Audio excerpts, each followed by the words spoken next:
ASTPO Singtham Anand Moregi Moreda posting tawwa laiba ASTPO Singtham Anand mahak kaptuna laikhidre haiba pausi tabada masigi Manipur Pradesh Congress Committee gi saitegi nuaitaba phongdokchari condemn tawba loinana yamna highest level da condemn tawba phongdokchari loinana Singtham Anand si yamna thona phaba amasung Manipur da law and order ngakpada yamna contribution piba mahaksi police officer amani ado hojik laiba wafam si Manipur da chalairiba BJP ki government se masi kayam kuina Manipur da mihat pung olaba hiram khudimakta sokchilaba Manipur dong mukangdana misi minagi thoiba mayam singse chief minister amadi cabinet minister singna mihat pung olaba Manipur se kayam kuina yengduna laikhidagi haiba wafam sin laibase Manipur da since 3rd of May hek May ki tang ahum dagi hauraga tha taruk mapung phajalaba masida law and order se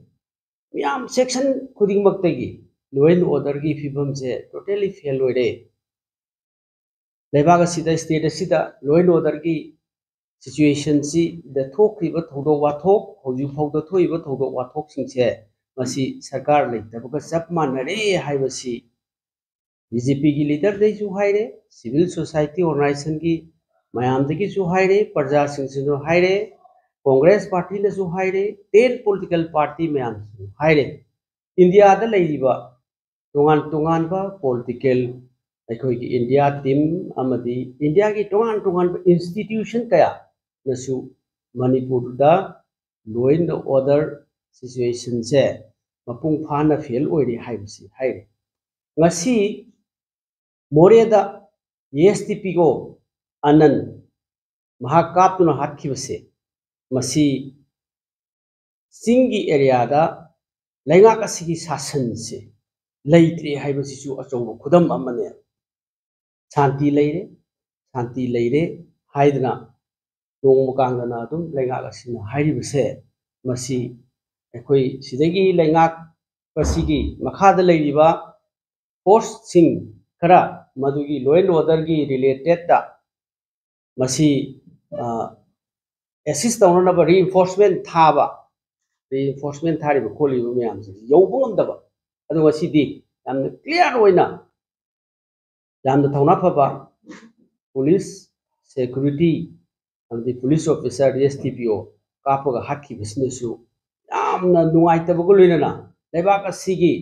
law and order the failure base masisu amani masina tai base amani loina section khudimak tagi hairaba india gi tongan institutions mayam sing masida observation piraba tha taruk mapung phana hiram khudimak ta failure law and order ta failure mayam sing se masigi responsibility haibatare moral responsibility se laingak asina ngasi bokta moral responsibility gi oibo wafam se ngasi bokta thamdabase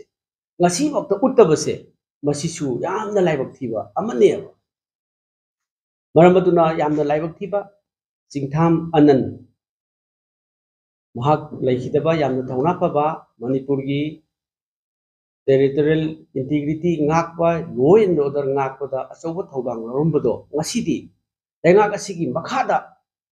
security force sing sibak shape oiraktre haibase laingak asigi chauba fail oire haiba mayam sing asisu masi ngasigi thodo sing tai maramasina aina aroibada ngasigidi aikhoina mayam prajana haibasu sarkar sina tabide adagi tongan ba failure mayam sing sisu party mayam social civil society organization mayam na haibasu tabide ngasidi aikoigi Anand laikhidabase masi यामना sophisticated ओइब खुलाई मैम underground सिंग or terrorist मैम सिंदगी कापकपद लेखिदबसे मसी यामना नुंगाइते हाइबदा अइन कंडेम तौई स्ट्रांगली कंडेम एंड हाइदना मणिपुर प्रदेश कांग्रेस कमिटी नुंगाइतब फोंदोकचरी।